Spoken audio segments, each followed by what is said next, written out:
Good morning, Ms. Douglas. Good morning. Now, let me explain the arrangements before I invite Ellie to ask you to take the oath. Yep. You are talking to the group of people you see in front of you. Beyond them, you are talking to those who are in the breakout room and those who are watching online, YouTube or live stream. Yep. And in total, it'll be the number in something like 3 figures. On your left, there are lawyers who represent various interests in the inquiry. And at the back, there is at least one representative of the press. You'll be pleased to know. Solidarity, wherever you are.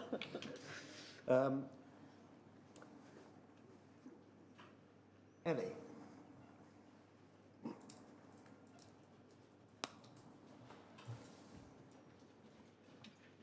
Please state your full name.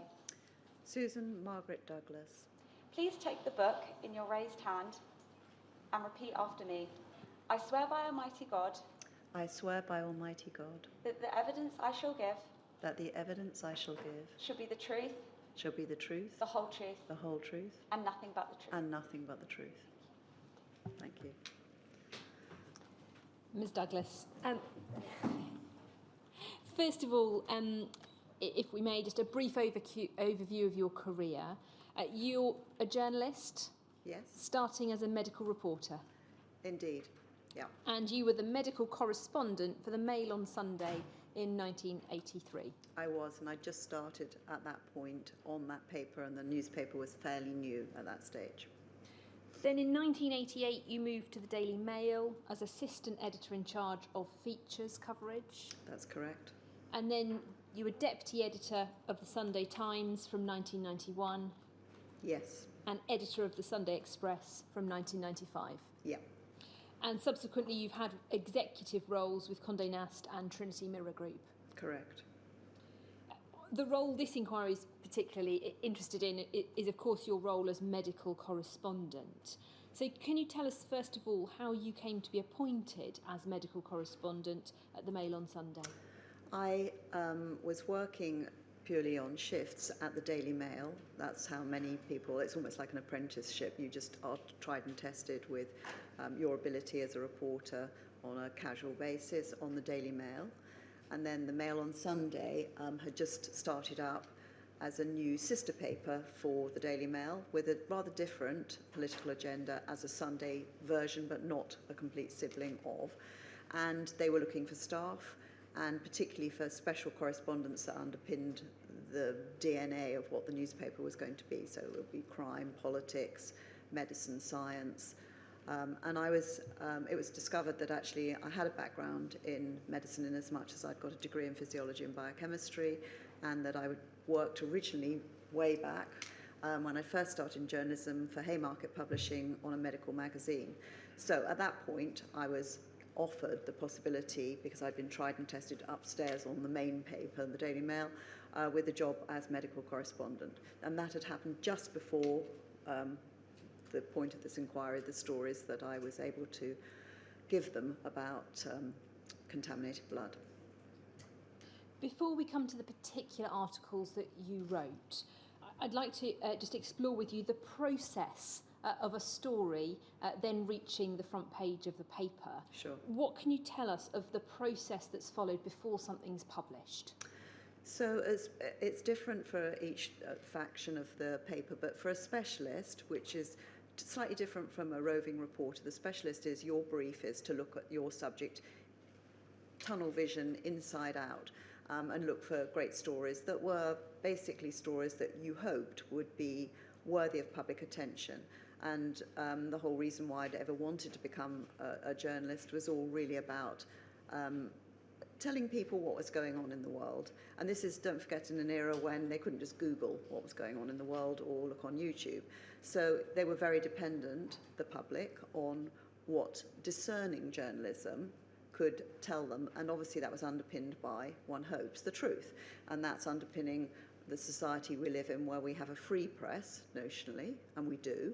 And that was really important. And to me, one of the reasons why I wanted to be a journalist, that your job was to go around ferreting for stories that actually people wanted to keep covered up and you would say, oi, people should know about this. And that was one's role, whether you were at the Financial Times or at the Sun. And it didn't matter, and a lot of journalists would quite capably and happily move between any of them. So I think at that stage, my job was really to find great medical stories, and there's always a great appetite because it affects all of us for obvious reasons, about medicine and that whole world, and that was my brief. So you might have a story that you want to be published, but what checks are in place before that story is published? So first and foremost, you have to have some kind of intuitive sixth sense about what's interesting and what isn't quite the story and what people don't really know about, and frankly that they care, because it's all very well to find out a story that you think, oh, this is really good, and no one cares. So again, the point is, this is really important because of the juxtaposition of all sorts of other factors politically, in society, where we are, etc. So your judgment is important. So you have a degree of responsibility. So you would collect stories, and quite often you put them in your bottom drawer, and you'd be thinking, right, the timing for this story is perfect because this or that had happened, or the government was looking at it, or there'd been another case. So in the context of the particular story, though I know we're going to come on, it's a story that I was aware of that was sort of bubbling, and we'll come on to how I knew about that in a minute. Sorry. Just to go back to the sort of general point of you might have a story bubbling, but what checks are in place by the paper before it's published? Right. So the very first thing you do, as this is a good story, before you go off and investigate and spend time and money, you say to the news editor, who's your immediate boss, what do you think? I think I could get something quite good on this. The news editor would then take counsel amongst the executives and say, what do you think? Yes, no. So that's another level. And then that would be presented in conference where everybody would be, which I then later discovered, obviously, as my career progressed. And you'd be surrounded by people checking. And frankly, there's a degree of peer jealousy as well. So you've got to actually have it really copper-bottomed, and it's got to be a good story. And then there'd be an interest. And the editor, whose decision was always final, would say, yeah, I think we should do that. And for a Sunday paper, yeah, I think we should do that, hopefully for this Sunday, or it might be way off because you've got to go somewhere or do all sorts of research.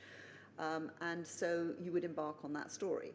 When you'd got as many of the facts as possible, you would keep reporting in to your news desk, to the news editor, and they would say, oh, have you spoken to this person? Or don't you think you should go and find out about that? So all the time you're being checked, and almost like an examination process, when you're a student at school or something, have you done your homework? Which absolutely is the thing that you needed to be doing. And then finally, when you're tapping away at the story and you think, right, this is it, that's again your judgment, your discernment about how you frame the story and you tell the story. And then it's submitted to what's called the backbench. And that's another filter of discernment, where the backbench is checking, why didn't she say that? Is that the right name? Is that the right person? And so you would be summoned as the reporter to say, have you done that? Have you done that? And then there's another tier of lawyers. So before the story can actually be published, which is the editor's final decision when and if, and where in the paper, what prominence is it given, you've got the legal team actually looking at it and saying, you can't do that, or calling you and saying, why did you not speak to that person? And the counterbalance to that begs that question. So there's all those layers, which of course now are compromised. They're very expensive. That's a labour-intensive process of that story being the truth. Can we turn then to the article that appeared on the 1st of May 1983 on the front page of the Mail, PRSE 40199, please.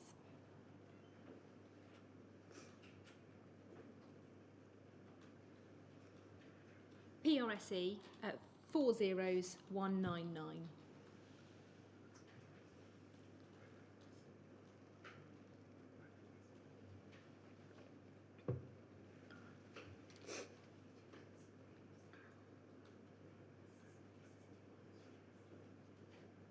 I'm sorry, sir. We had a difficulty with redaction earlier today, but this isn't the article that we had the difficulty with. So I think we were just being extra cautious before we put something up. There it is. Apologies, Ms. Douglas. This is the article that the inquiry has seen it before, with the heading "Hospitals Using Killer Blood," and there are just 3 parts I want to read out, and then I want to ask you a series of questions about it. We can see that you wrote it and you were the medical correspondent. And the first paragraph, blood imported by the NHS from America could be threatening the lives of thousands of British people. And then a little further down, experts revealed exclusively to the Mail on Sunday that 2 men in hospital in London and Cardiff are suspected to be suffering from the disease AIDS after routine transfusions for haemophilia. And we'll pick up another part in a moment. Can you tell us how you came to write this article? Yeah. I intimated earlier that I'd always had an interest in medicine, so I'd worked from a junior level amongst doctors on a medical magazine, which was for doctors in an earlier part of my career. So I'm surrounded by people who are interested in medicine. That's kind of my tribe. And there was always the buzz, particularly as AIDS became such a big story. And how was AIDS transmitted? Because, of course, we've all forgotten, but with hindsight, we didn't know in the beginning, a bit like we didn't know about COVID. And there was a lot of talk about that. One of my best friends, who again comes from that medical journalism background, but was still working on a medical magazine for doctors, so a limited community, said to me one night over cocktails, many journalistic stories are, have you thought about the fact that, so it was her asking me this question, in blood transfusions, for example, we're already worried that hepatitis is being transmitted through blood transfusions, that maybe AIDS could be transmitted in routine blood transfusions or when people and patients require blood products. Can I just ask you to pause a moment, Ms Douglas? I'm asked by the stenographers if you could sit a little closer to the microphones and speak a little more slowly for them. Yes, we've got wonderful stenographers keeping a track of everything you say, and they're just finding it a little difficult to keep up. Is that any better? Let's keep going, and I suspect I'll get a note if there are difficulties. Okay. I can move that, if that helps. Is that better? I've got an echo now, so it might be. So, sorry, would you like me to start? I think it's the combination. If you just slow down a little bit, we've got plenty of time. I will, Sir Brian, yeah, absolutely. So, if we start again, we're discussing where did I get this story. So, what I'm saying here is that the friend of mine and the community that I actually was involved in was very much medically oriented, because that was my degree, my interest. Bear in mind, I'm 26 years old at that point, so I'm not long out of university and quite a rookie reporter. And I'm talking to people all the time about stories within my field where I'm going to have to prove myself, medicine, on a new newspaper. So it's all shiny and new. And on one particular evening, when I was having cocktails with a girlfriend, actually we were talking about AIDS, which was the big subject at that time. And people were unsure of how AIDS was being transmitted. That seems unlikely now, but of course that was the case. When it was being suggested, but not yet proven, that AIDS was actually being transmitted through blood, Lorraine, as this friend of mine who worked for a medical magazine, said to me, what about the people who have to have blood transfusions and blood products? Will they get AIDS like there were alarm bells ringing and had been for some years about hepatitis being transmitted in that way? And we sat there and thought about this, and she did a bit more homework, as she, as a diligent reporter on her medical magazine, did. And she said, I really want to run a story, but there's no point, because we're just preaching to the converted. There is quite a lot of discernment and questioning and worry in the medical community that she'd been picking up anecdotally, totally off the record, that this was a concern and that AIDS could be transmitted by blood that other patients would be needing. So she then did a bit more work, and I did too, and between us, over more drinks and more bars, we decided within probably a couple of weeks of first talking about that story that this really was something of major concern, both to the medical community and beginning to be of concern to haemophiliacs, who were a very vulnerable group who were totally dependent on blood products, that possibly they could be facing infection with something that could be much worse than their outstanding condition of haemophilia. This was just surmise. I then went off and did more homework, and Lorraine said to me after probably 2 weeks of that first conversation, I've just been to a drug conference and it was closed, and this would be very much what she would be reporting on all the time. So medical journalists would go like to an AstraZeneca or Pfizer conference. And she said there's quite a buzz of conversation amongst that community about the fear that AIDS is being transmitted through blood transfusions and blood products. Now, I can't do a story, says Lorraine, because it's just for doctors. You've just started on a tabloid newspaper with maybe 2 million readers. You have to do this story, and I'll help in any way I can. So I then, back to what we said the process was, I said to the news editor, I think this is a good story. Is this worth me pursuing? What do you think? The news editor was encouraging, thought that was a good story, presented it in conference, which happened every morning, to the editor and to all the other checkpoints we discussed earlier, and came out of conference, came up to me and said, yep, the editor's interested in this, thinks it's an important story. I then went up and did a lot of homework.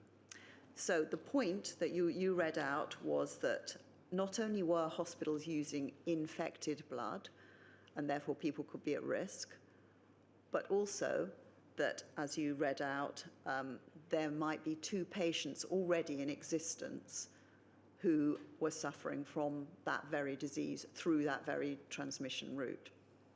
Before we get to those 2 patients, in your statement, you've described that after your editor indicated they were interested in the story, you spoke to a doctor in Cardiff.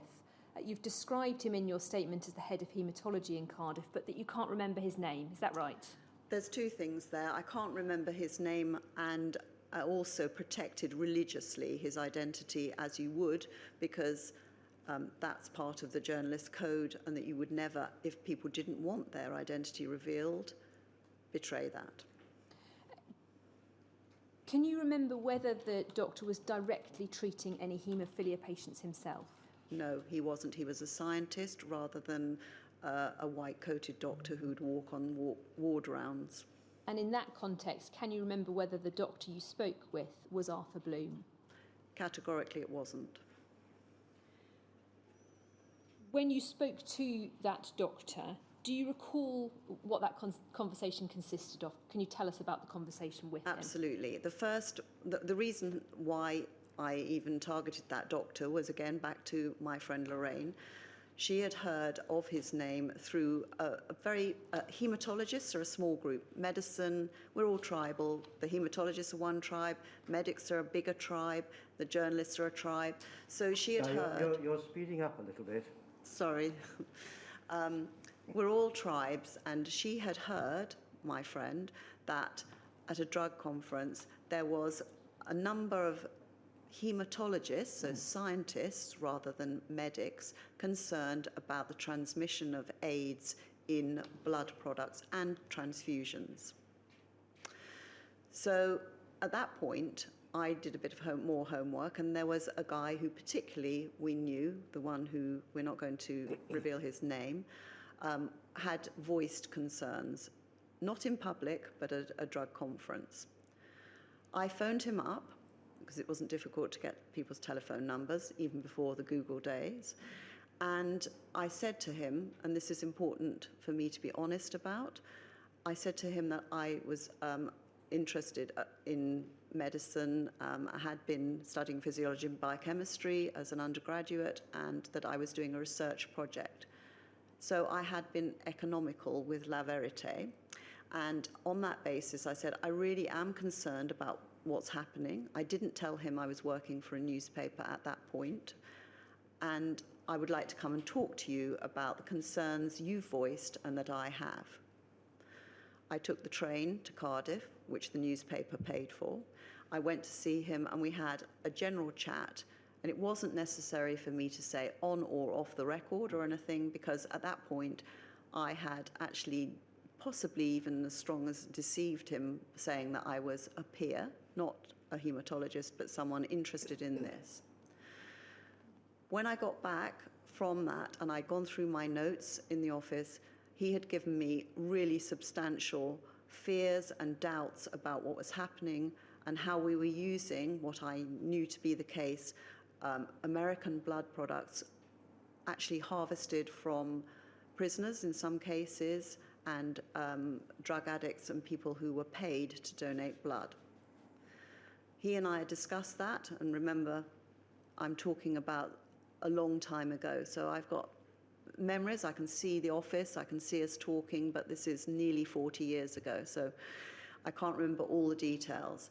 He and I talked on the telephone a number of times later, and then I said to him, I'm sorry, X, I haven't been completely honest. I'm actually now working for a new newspaper, and we feel that story is really important.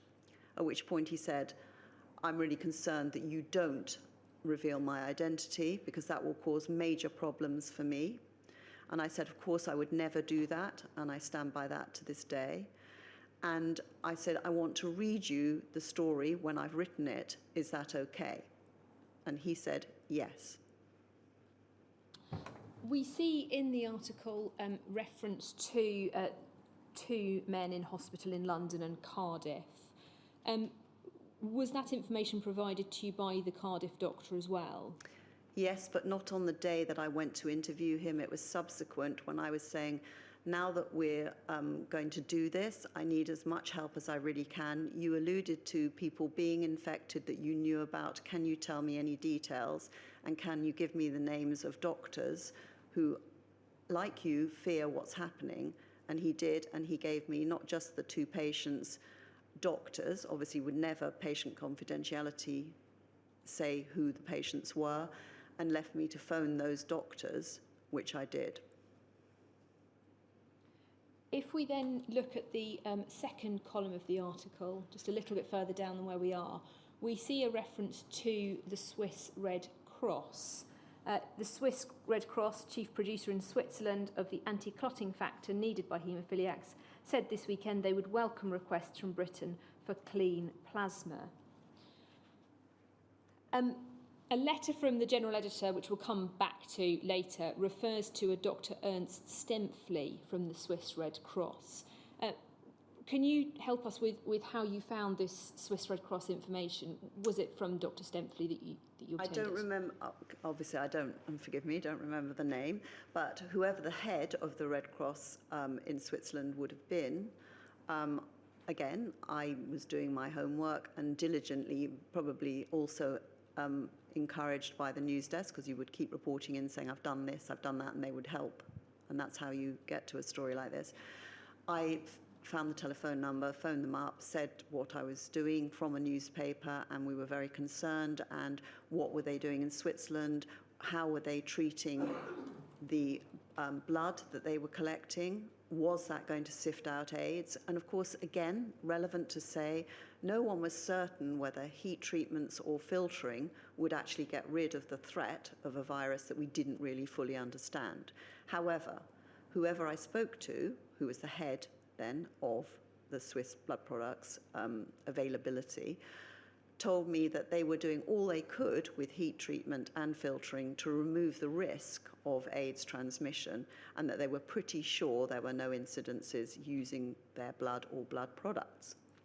Whereupon I said, well, would it be possible, and do you have enough supply? Because we didn't have any blood supply, which I know we're going to come on to later here, because we weren't self-sufficient, we were dependent on imported blood.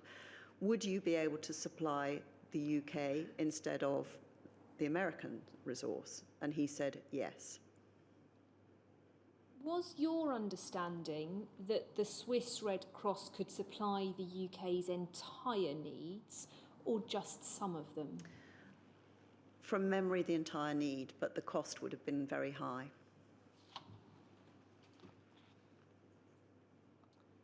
If we look then at the headline that the article was given, what involvement did you have in the headline?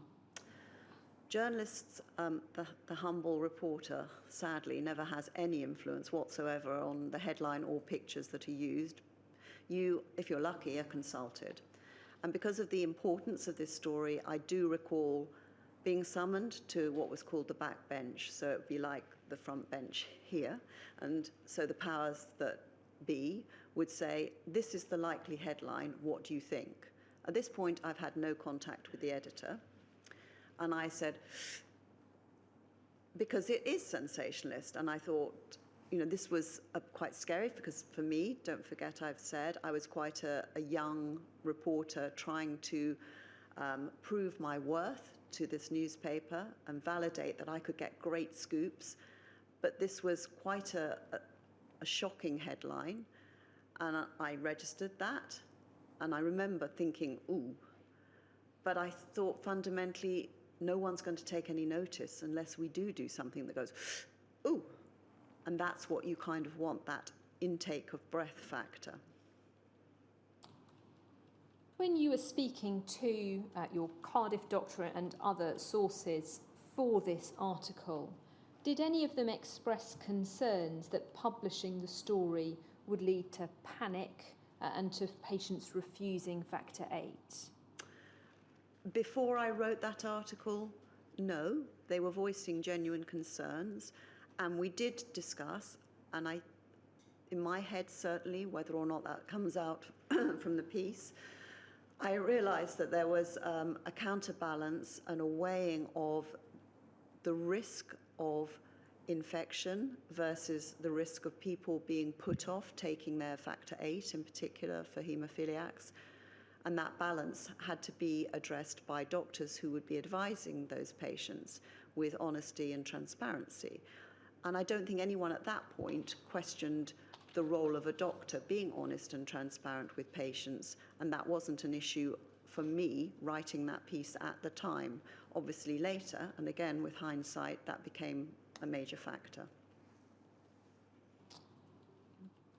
Before the article was published, you think you had dinner with Norman Fowler. How did that come about?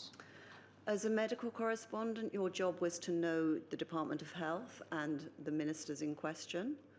And actually, if you were any good, even higher up, their bosses too. And because I'm a baby at this stage, age 26, I was busy climbing that ladder, and later, obviously knew the prime ministers of the day and had important relationships as any national newspaper editor would have. So as a correspondent, a specialist, you would absolutely cultivate all the people that you needed to know and have under your wing. So it wasn't surprising that I'd worked very hard to find health ministers, health advisors, even the research assistants for those ministers. And I would cultivate those contacts. In the old days, it would be lunch or drinks or just chitter-chatter. And you're picking up what they care about. And I definitely would have had lunch and dinner regularly, and that still happens between specialists and ministers. Do you think that you discussed the article with him before it was published? I would definitely have discussed with him the concerns, because this was in my head and something that I really cared about, and I would definitely have had that conversation. Do you recall anything of his response or any more detail of the conversation? With Norman Fowler, at that point, I don't remember him flagging up that he was concerned in any way. You say in your statement that prior to the publication of the Watershed article, you would have had to phone someone at the Department of Health to check the facts. Do you have any recollection of who you phoned or what was said? It wasn't just you would phone someone. You would have been in the process of writing it, checking all the time. And the only person that I would have read the story to, because it was none of the business, otherwise it would be a press release handout from the Department of Health, was my source. And I did read it, but I did not read him what the headline was likely to be, because probably at that point I wouldn't have known until on a Sunday paper quite late on Saturday that they were definitely doing on the front page. I wouldn't have known that it was going to be that, and in such a bold, large capitals, which of course is on the newsstand what you want as a newspaper editor, people to go, "Ooh, I've got to read that." And before we move to another facet of the article, did you have any sources who discussed Scottish medical matters with you, or was this article and subsequent articles primarily England focused? I don't recall it being any kind of divisive England, Wales, Scotland, or Northern Irish. It would have been UK. So if we talked about British hospitals, which we don't, we just say hospitals. By the same token, the newspaper circulation, the first edition of a newspaper would boringly have to catch the first trains and first planes, so it went what we used to call off stone at 6:30. You could then update the story through subsequent editions, and the main edition would be the London edition in the small hours of the morning. So no, in terms of were there any changes made for different editions that I knew about? No. Did I speak to different people within the Department of Health about any of the regions within the UK? No. But if you remember, the story originated from Wales, but I didn't even think about that. And just to go back to a specific question I've been asked to ask you, whether you had any sources who discussed specifically Scottish matters. No.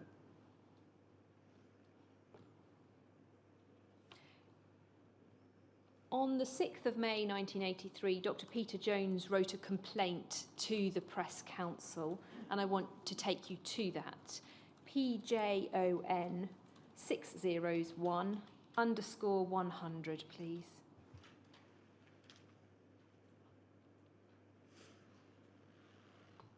Thank you. It's the first and second paragraphs I want to pick up, and I will just read a little bit of it out and then ask you about it. He flags the article and the headline and then says this: "As an experienced doctor deeply concerned with the care of patients requiring blood transfusion, and in particular families with haemophilia, I take the gravest possible exception to this approach to reporting about illness. This sensational and highly exaggerated article has, not unnaturally, started a chain reaction involving other newspapers and radio and television, not only in this country but abroad. As a result, this haemophilia centre and others throughout the country have been inundated with calls from worried families. I have no objection whatsoever to the press taking an interest in health and in objective reporting of disease and its causes. However, the Mail article is neither objective nor accurate." And then he sets out a series of bullet points of critiques. When you heard about this complaint, what was your immediate reaction? Fear and concern that maybe I'd got it wrong, even though I was very sure I'd done as much checking through the processes we've discussed to make sure that the story was really accurate. I was scared. I was a new young reporter. This was the biggest story I'd ever done. And I thought this was a very serious complaint that went through the processes within the newspaper. And I would be called in, ultimately, possibly, to explain myself being sensationalist or over-egging the story or getting it wrong. So I was worried. You then worked on a response to the complaint with Mr. Stephen, the editor, which was ultimately sent out by George Woodhouse, the managing editor. Mm-hmm. Could we turn to that? PJON 601_104, please.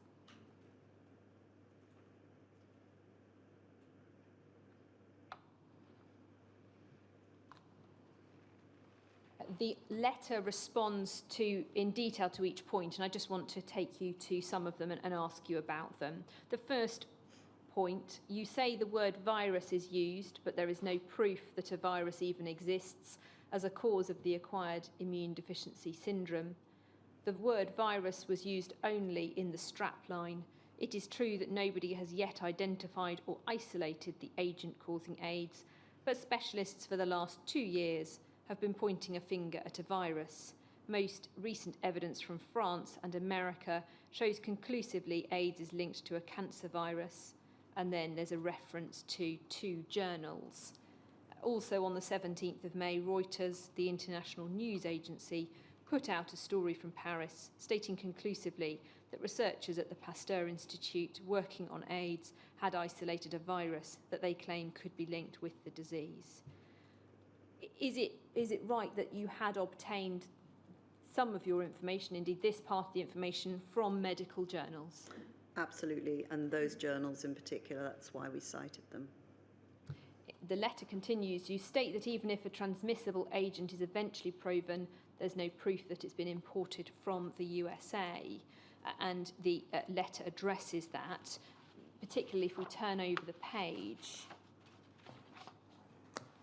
with the paragraph finally, leading experts in the UK consulted by us were prepared to admit the very real threat American blood products constitute.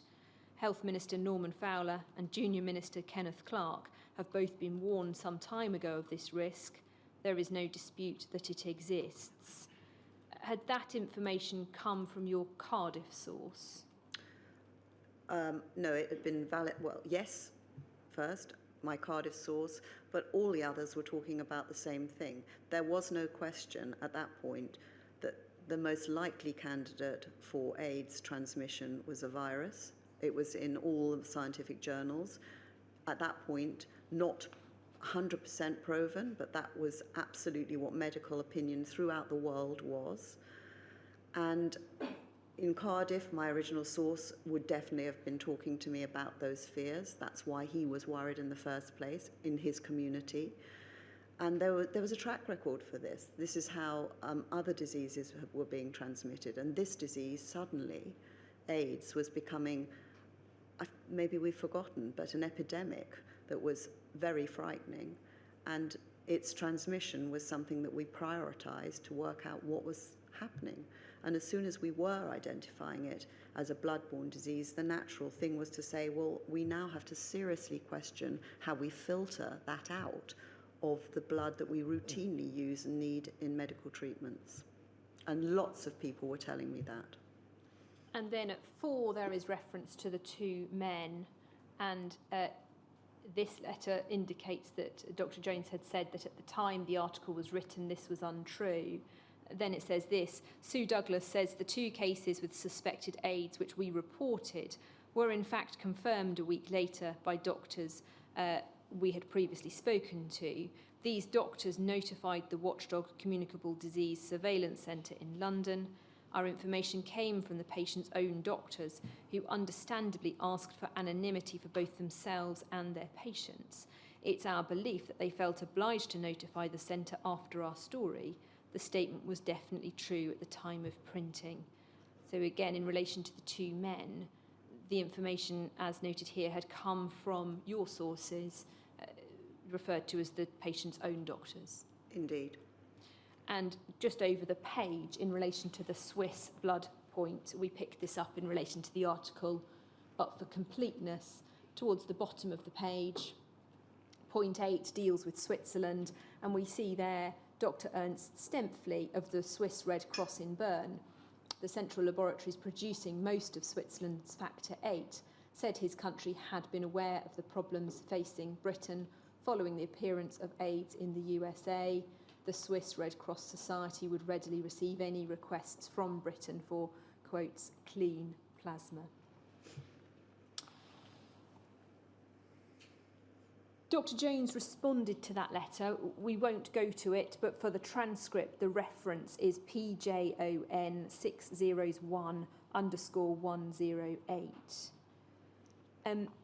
Before we leave this complaint and the response, can you tell us a little bit about what the effect of the complaint and the response was on you in terms of your confidence as a journalist?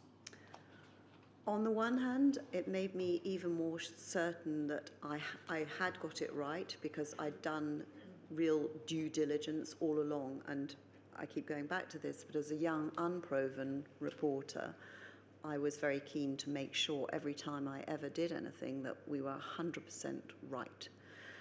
However, when you get a complaint like that, you have to think, did I get it wrong? Did I overdo anything? Did I misunderstand something? And obviously I was busily thinking all of those things, going back through my notes, talking again to my contacts, talking to other new contacts to try and build up a picture of, were there any things in the Jones complaint that were true or that I should be concerned about?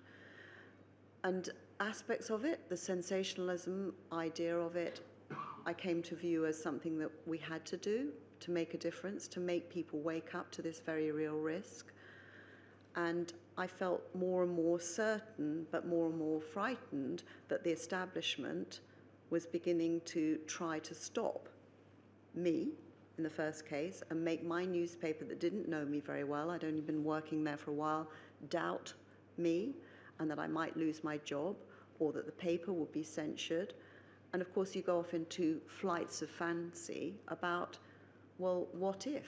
What if I did get something wrong? What if those patients in London had died of something else? So I was concerned, but every time that worry voiced itself in me, I would try and, again, check. And the paper then, thankfully, was very much on my side and saying, we think this is good. But of course, there's a peer group thing that I should mention here too, that the competition, which was always very important in the old Fleet Street days, would be rejoicing. Oh, the Mail on Sunday think they got a really good story, but it's not true. And I would be really frightened that that peer group pressure, added to the siren calls of she got it wrong, might really be damaging for my prospects and future, and importantly for this story and the sources of the story. And so in terms of those other reporters for other newspapers, what was your understanding of what they were doing in relation to this story? I knew that because we all worked in a pack in Fleet Street in the old days, and I knew that people were interested in the story because it was really big and really mattered. And I knew that there were dead ends already, and people were finding it very difficult to talk to other people and to get that story validated. So that added to my doubts and their crowing, she got it wrong. But at the same time, lots of people had known little bits about the story. And I think, to be brutally honest, although we'd done it as a big splash and a big sensationalist story on a front page, there'd been little drip feeds of that concern. Often, I think The Guardian had done a story before, even I had done, little tiny reports with no real impact and nobody complaining. So it was a question of that peer group actually knowing that there was something good and, in old journalistic parlance, sniffing a story, and then you go off like hunting hounds, hunting for the truth and the bigger story within. So half of me was they were interested, then there's the pack, as we used to be called, going for this story because it was so important. And part of me is thinking, and did I get something wrong? And what's going to happen? And am I going to be censured? Is the new paper going to be censured? What's going to happen? You wrote a further article on the 8th of May 1983, and if we can put that up, PJON 601_101.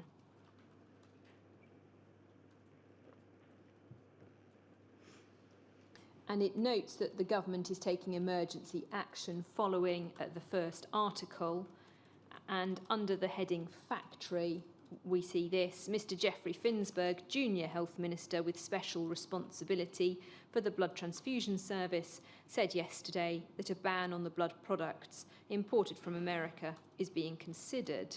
In the meantime, plans to make Britain totally self-sufficient in blood products have been pushed ahead.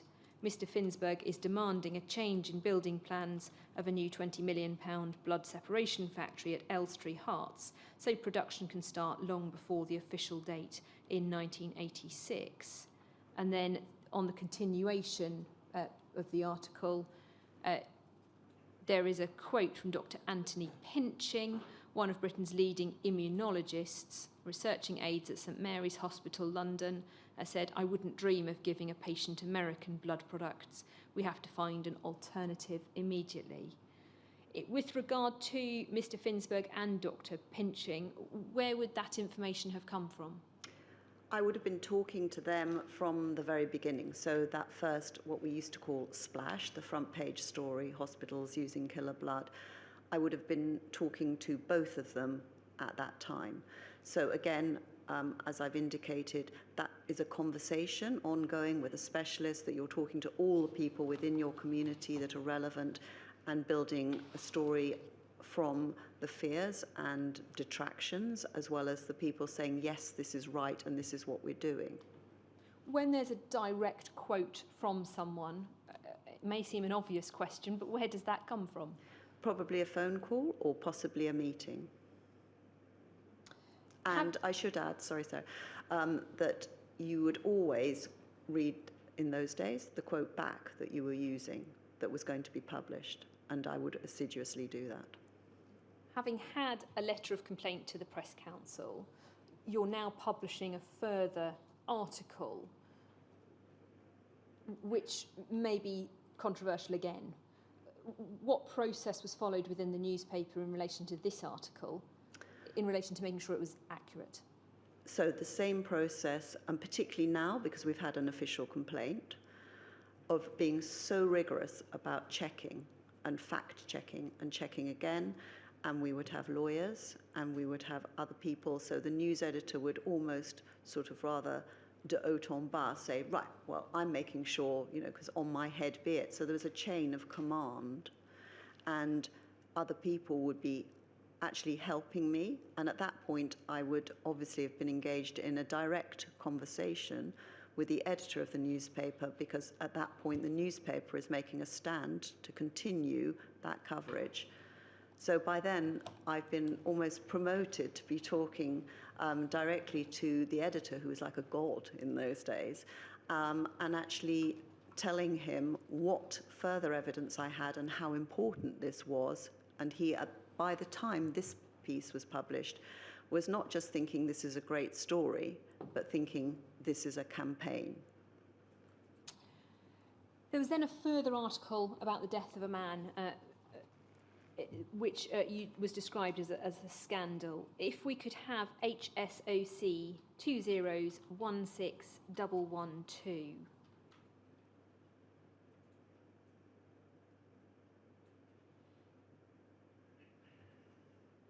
If we pick it up on the first column, we see that his death is recorded, and the article then says this: Mr. X's death certificate will say that he died of renal failure at Bristol Royal Infirmary. Because of that, there will be no need for an inquest, according to the city's coroner's office. Yet everyone who knows about Mr. X, his doctors, as well as the government's watchdog committee, the Communicable Disease Surveillance Centre, knows that the real cause of his death was that he was given blood infected by AIDS. And it's recorded that he was someone who suffered from haemophilia. Again, the information that was used for this article came from sources who were doctors, is that right? Correct. If we then pick it up in the editorial box with the heading, why there must be action, who would have written this, this editorial element? The editor would write that with the journalist in question, me, sat by his side, and he would be tapping away with what he wanted the paper to say. The editor always was the voice of the newspaper. And he would be deferring to me because obviously he didn't know the facts of the story. But by then, probably Stuart Stephen did know all the facts of the story, because we'd also been taken to task by the complaint, and would be very careful to make sure that everything he said within this editorial piece we're looking at now was correct. The editorial piece says in the first paragraph, let me read a couple of paragraphs out for those who are listening to the inquiry today. The suppression of the facts of Mr X's tragic death and the lack of an inquest point towards a conspiracy of silence. It may be that in withholding information, Mr X's family, the Haemophilia Society and the doctors who treated him were all acting with the most honourable of intentions. All have stressed the need to avoid panic among Britain's 4,500 haemophiliacs. However, they are mistaken. Only by revealing all the details of this scandalous and unnecessary death can we protect other individuals from a similar fate. Only public pressure can stop other haemophiliacs from dying. If we just pause there, why did you consider that there was a conspiracy of silence?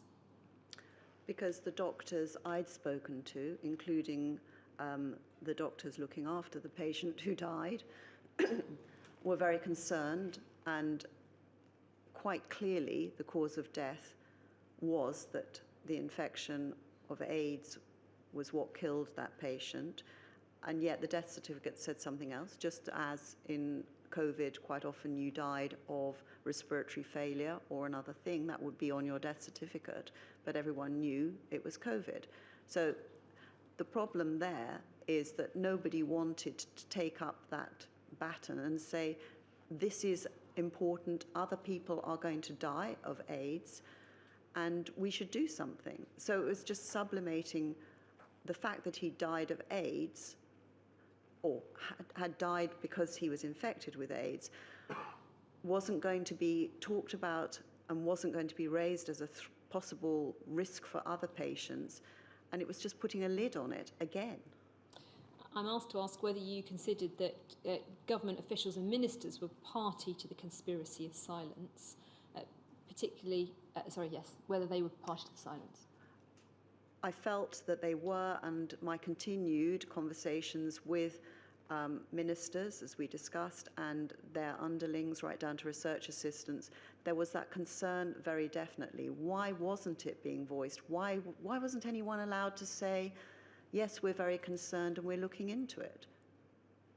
The editorial then goes on. In May, I pointed out the dangers of importing blood from a country with an AIDS epidemic, and I was viciously attacked for panic-mongering. Must another innocent man die before action is taken? However, while Britain continues to accept American blood supplies, our advice to all haemophiliacs is continue to take your factor VIII treatment. The risk of bleeding without treatment is infinitely greater than the risk from AIDS. In terms of that note of advice effectively to haemophiliacs, who did you speak to know what advice to give? The Haemophilia Society and various people who I'd obviously talked to by now with some months of a relationship, and families and people who were very concerned about what was happening. And at no point did I think I had the right as a reporter to tell people what to do.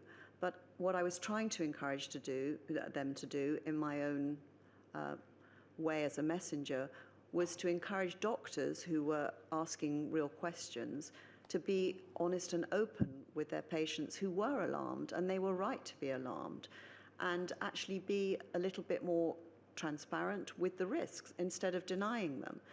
And that balance of the risk, we didn't know at that stage what the risk was. There were 4,500 haemophiliacs in the UK at that time.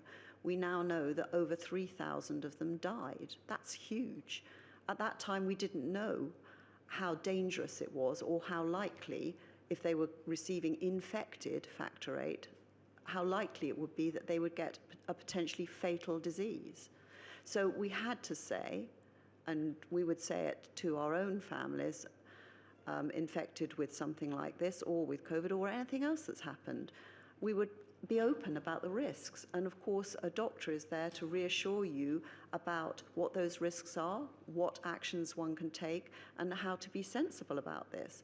But again, to continue with what we knew to be a really dangerous risk was profoundly wrong not to be inquiring about alternatives after already several months of those concerns being broached. We can take that down now, Lawrence, thank you. Just staying with the question of conspiracy of silence and thinking about it a little bit more broadly, You speak in your witness statement about the medical community being divided between those who wanted to act and those who didn't. Yes. What do you think differentiated those who wanted to act from those who didn't? Partly fear, again, like I'd experienced. What do we do? Our job as a doctor, if we're, as we said in that newspaper editorial, you are responsible and up to a point the expert in charge of life and death for your patients. And if there is no choice at that stage, which a number of doctors voiced at that time to me, and I remember it very well, there isn't a choice, Sue.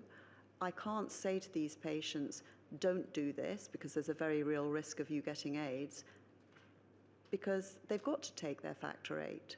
Otherwise they could die on the slightest injury and just bleed to death. So what do I do? I'm frightened, literally scared that there's no choice.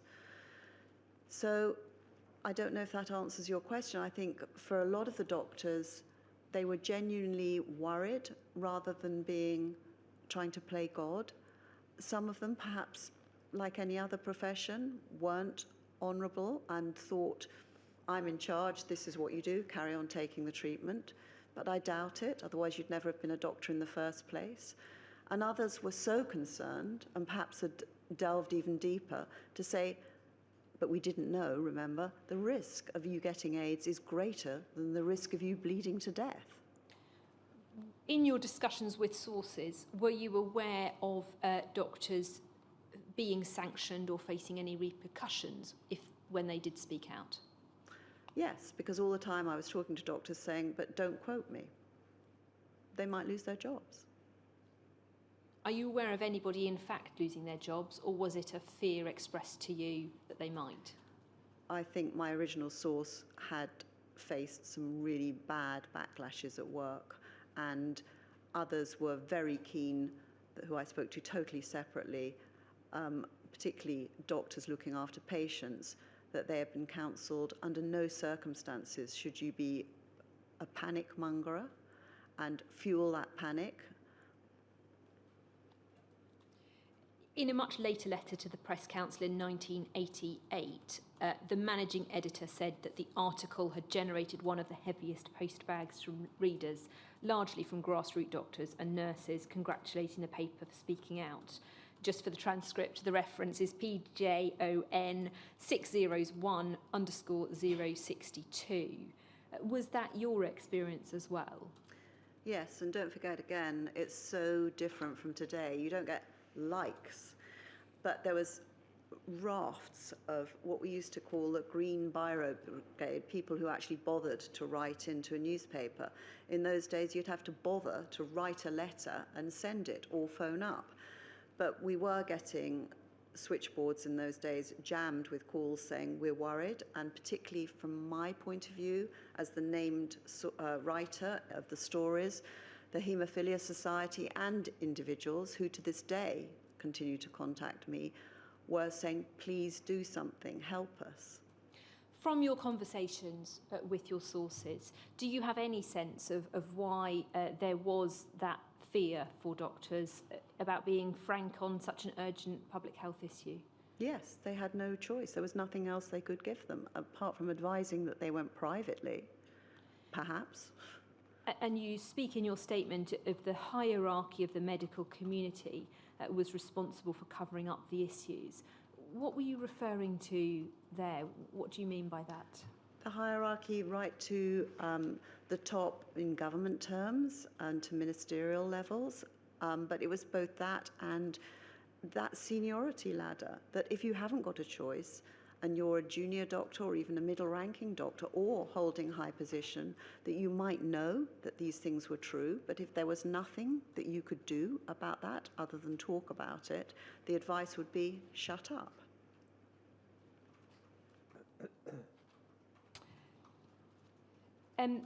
Dr. Jones wrote another complaint to the Press Council about this other article. The reference is PJON 601_126. But this wasn't pursued because there was also legal action threatened and resolved between the paper and the Haemophilia Society.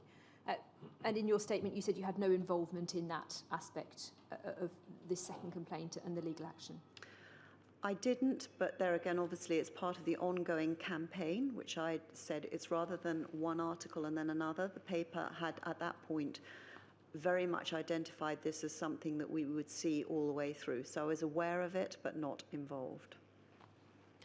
And as another of those articles was in November 1984, DHSC 40352. We won't particularly go there today. The Press Council initially upheld Dr. Jones' first complaint. What was the impact of that on you? Appalling. The Press Council basically was the council with phone hacking later and all the other things. That's our body of approval, disapproval, and if you've been actually warned by the Press Council, and particularly in the terms that the warning articulated, it's very damning for a journalist's career.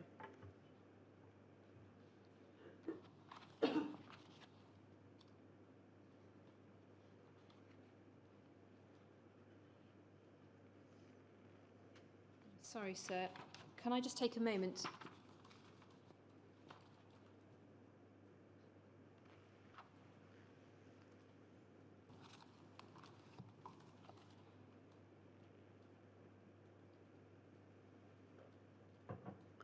Yes. In 1984, the Mail on Sunday sought to ask the Press Council to lift their ruling, and further correspondence ensued with Dr. Jones and with the Haemophilia Society. If we can turn to PJON 601_177, please. It's a letter from the Haemophilia Society to the Press Council, and if we turn the page, we pick up the issue of conspiracies of silence, and this is the Haemophilia Society's letter. Ms. Douglas alleges conspiracies of silence from a number of people, including ourselves. This is demonstrably untrue. This society, in concert with its medical advisors, has made the most careful and detailed study of facts as they emerge and has kept its membership accurately and positively aware of those facts as they became available. While we have sounded warning notes, those have been directed to the appropriate quarters within central government and the services provided under their aegis. I'm not asking you to comment on the letter, but just to give it my question some context. I am asked to ask you whether you ever spoke to anyone at the Haemophilia Society itself before publishing the article which referred to conspiracies of silence. Yes. And whether you saw their publications. The Haemophilia Society's publications, of course. So the Haemophilia Society has provided a statement in response to the criticisms, and it will be published in due course in accordance with our usual procedures. The Press Council refused to withdraw their adjudication, but did reconsider it in 1987.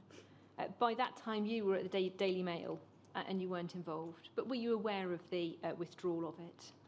Of course, and although I was at the Daily Mail, the Mail on Sunday was the sister paper of the Daily Mail, and those two newspapers didn't work in concert, had entirely separate staff, but Stuart Stephen continued to be the editor, and the Daily Mail had picked up the cudgels and also was not exactly campaigning, but it was one of those stories that, I mean, this is now 4 years after the original story, and still nothing's been resolved. And yes, of course I was aware of these things, but not in a position to be writing about it as a medical expert anymore.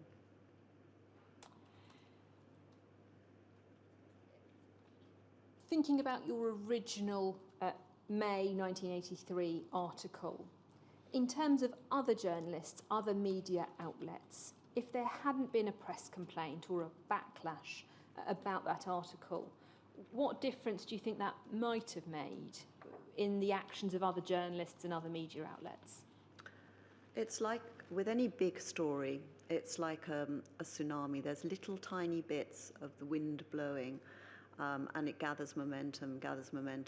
If something is then going to stop or warn journalists and particularly newspapers no, don't go there, don't do that, there'll be a hesitation. And I think that was very much what happened. And although that pack, as I've said before, hunt as a pack, and a good story would be a story that would run and run, that intervention stopped it running and running, and there were little sporadic outbursts and little sporadic reports, but nothing as significant as the story warranted. So those are the questions I have for Ms Douglas. I'm conscious that we should, I need to take soundings from behind me of whether there are other questions that folk would like me to ask. I wonder if we could take an early break this morning to allow that to happen. Yeah, yes, well, we'll do that. How long do you think you might need? I think just the normal length of a break will be ample.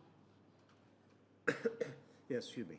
We'll take a break then until 25 to 12.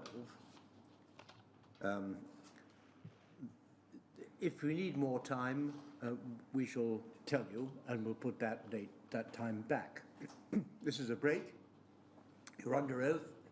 What you must not do is discuss with anyone, whoever that person is, evidence you've given, or anything that you think you may yet be asked to give evidence about. But anything else is quite okay. Good. Okay. 25 to 12.